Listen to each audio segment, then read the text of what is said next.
আসসালামু আলাইকুম ভিউয়ার্স, আশা করি ভালো আছেন।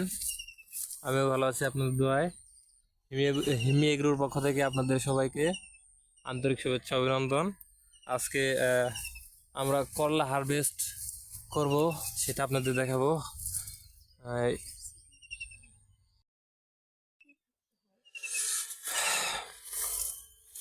মাশাল্লাহ, করলা অনেক বড় হয়েছে। যে এগুলো কাটা উপর দিকে ওই আছে, উপরে হয়ে থাকে না, এই যে এটা পারতে হবে।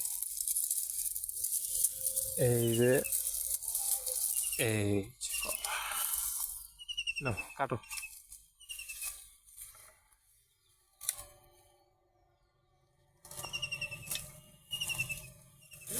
দেখো এই যে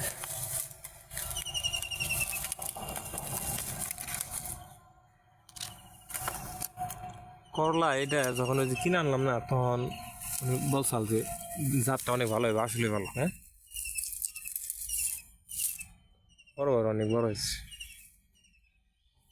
এর করছে নাকি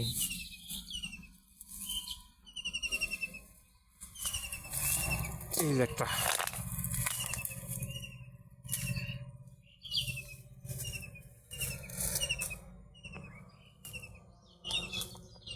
তবে আসলে গছ করলা বলা চলে না, আবার হচ্ছে এমনি ছোট করলাও না, মিডিয়াম সাইজের গছ করলা।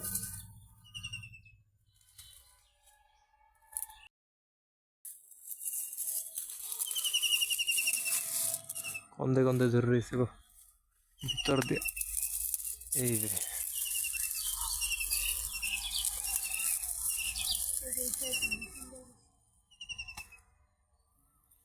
যেগুলো পোকা, মাছি পোকা আক্রমণ না করছে সবই ভালো, সবই সুন্দর। এই যে এই আদন দিয়ে দেবেন তাড়াতাড়ি কাটো। আবার টমেটো উঠালে কিছু, আর শসা আছে।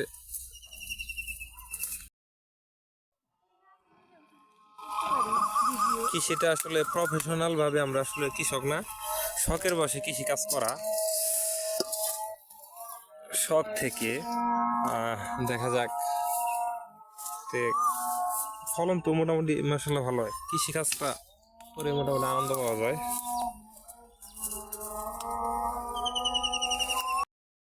এদিকে আছে না, উপর দিকে থাকতে পারে, দেখছো না এদিকে ছোট না।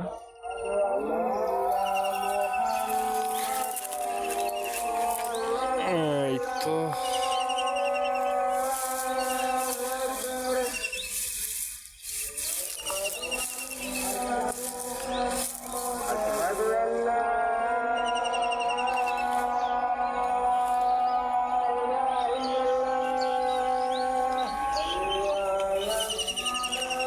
এদিকের করলা গাছগুলা একটু হলুদ হয়ে যাইতেছে, দেখি এর মধ্যে কীটনাশক দিয়ে একটু করে দেবে। এদিকে মাসাল্লাহ সুন্দর,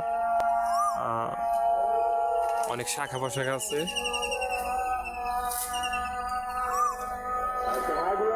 আলহামদুলিল্লাহ, শাখা পোশাখা অনেক।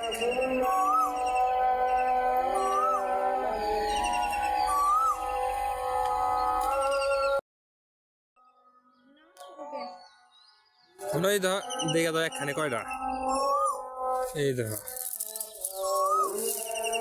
দেখছো এগুলো এভাবে থাকলে তো এই দেখা যায় করলা এরকমই ভিতরে ভিতরে থাকে। ও, তিনটার জায়গায় চারটা পেলাম না, কপাল ভালো গো।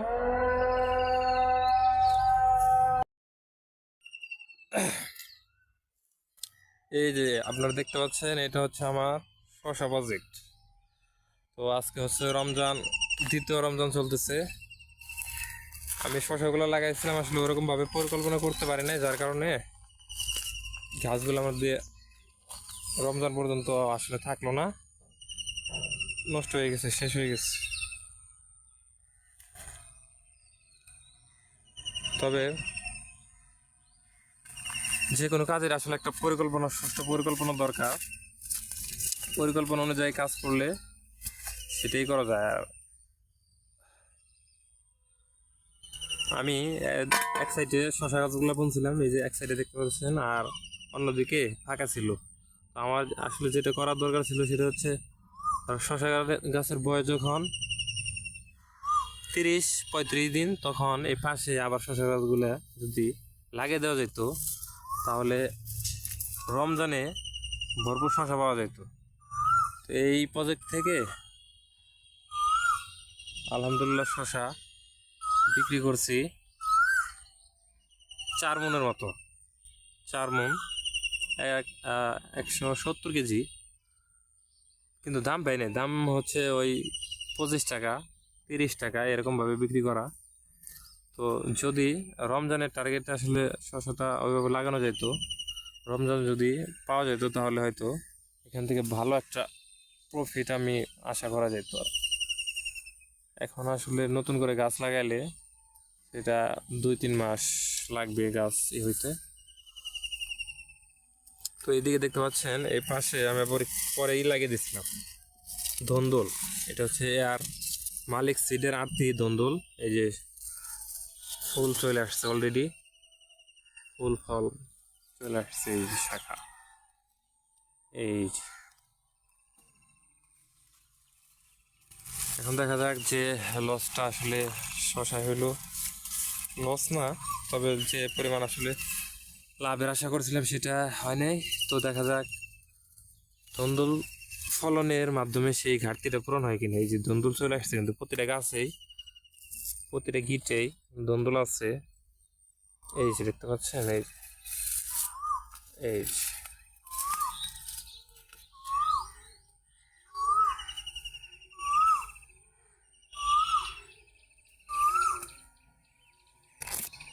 শশা দেখে দেখেই করো, নিয়ে যাম নিকালকে বাজার।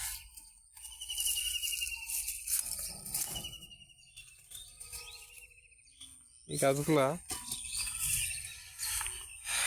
এই শশা গাছগুলো আবার হচ্ছে আপনার পুষে ছাড়তেছে। এই দেখেন একটার মধ্যে কয়টা, 1, 2, 3, এখানে একটা আছে 4টা, ওই ওইখানে। এগুলা যত্ন নিলে হয়তো আবার কিছু ফলন পাওয়া যাইতে পারে, কিন্তু নতুনগুলোর মতো পাওয়া যাবে না।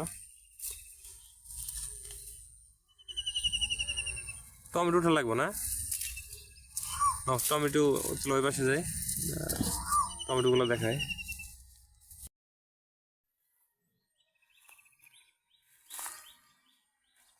অনেকগুলো শশা উঠাইছো না? এই তো এই শশাগুলা, এটা হচ্ছে আইস গ্রিন, এর মালিক সিটের আইস গ্রিন। শশাগুলা গড় ওজন 250 গ্রামের মতো, কারণ বিক্রি করছি যেগুলো সেগুলো হচ্ছে 4টায় 1 কেজি হইতো। 4টা শশাতে 1 কেজি বাজারে নেওয়া যেত। চলো এবার ওই পাশে যাই, টমেটো টমেটো উঠালো।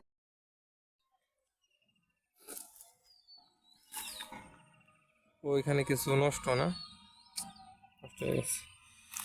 এটা আসলে পাকানোর চেষ্টা করতেছি, শসাটা নিচের দিকে হওয়ায় দেখি নাই, এটা চোখের অগোচরে ছিল, বড় হয়ে গেছে। তো দেখি এটা পাকি, এটা থেকে আসলে বীজ সংগ্রহ করা যায় কিনা।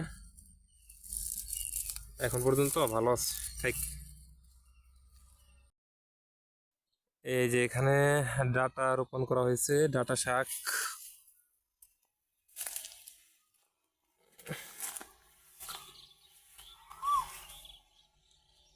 এই মাটি আসলে পানি সকালবেলা দিলে বিকেলে মাটি একবার শুকিয়ে যায়।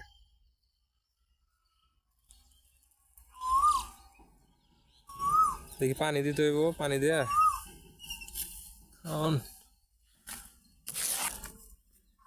এই হচ্ছে লাউ।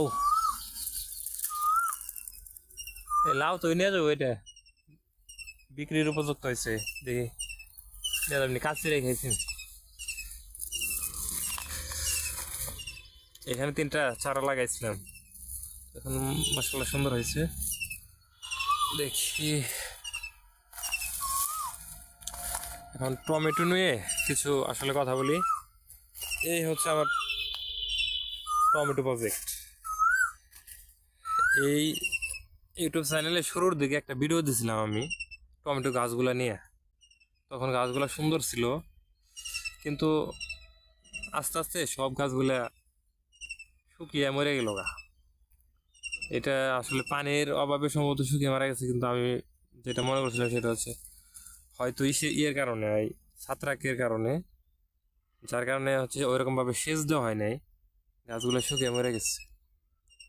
তো পাশাপাশি এদিক দিয়ে আবার অ্যাডভান্টা অ্যাডভান্টা ঝিঙা এখানে লাগিয়ে দেওয়া হয়েছে। ঝিঙা গাছগুলো সুন্দর হয়েছে এখন।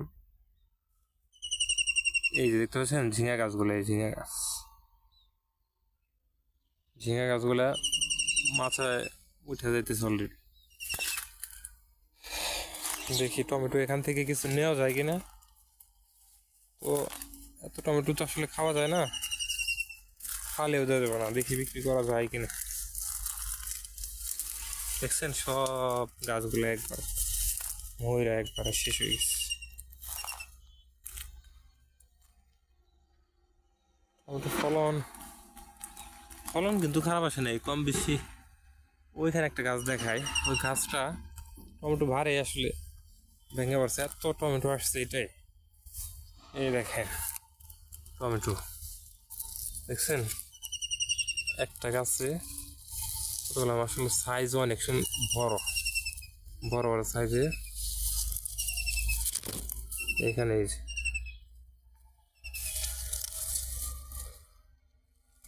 মালসিং মালসিং এ ঠিকই গেছে গা। এই পাশে ধরছিল, দেখি এখন পরবর্তীতে এখানে অন্য কিছু দেওয়ার চিন্তা ভাবনা আছে। এই যে এগুলো হচ্ছে ঝিঙা গাছ। আলহামদুলিল্লাহ ঝিঙা গাছ দেখতে খুব সুন্দর। এই যে অলরেডি উঠে গেছে, এটা ঝিঙা গাছেও ফুল চলে আসছে, দেখছি ওই দিন। এই যে এটা আসলে এই যে দেখেন কীভাবে এগুলো ছুটিয়ে দিতে হয়, এই যেভাবে বাঁকা হয়ে বেঁচে থাকলে এগুলা পরবর্তীতে এই হয়ে যায়।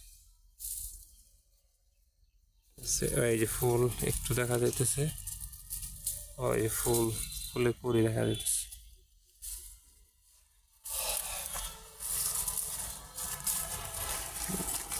ভিডিও করা বাদ দিয়ে একটু হেল্প করি। তো এই যে এই হচ্ছে টমেটোর সাইজ, দেখছেন টমেটো গাছগুলো মরে যাওয়ার কারণে এই যে সাইজগুলো আর বড় হয় নাই, ছোট হয়ে কালার হয়ে গেছে। তো এই হচ্ছে টমেটো।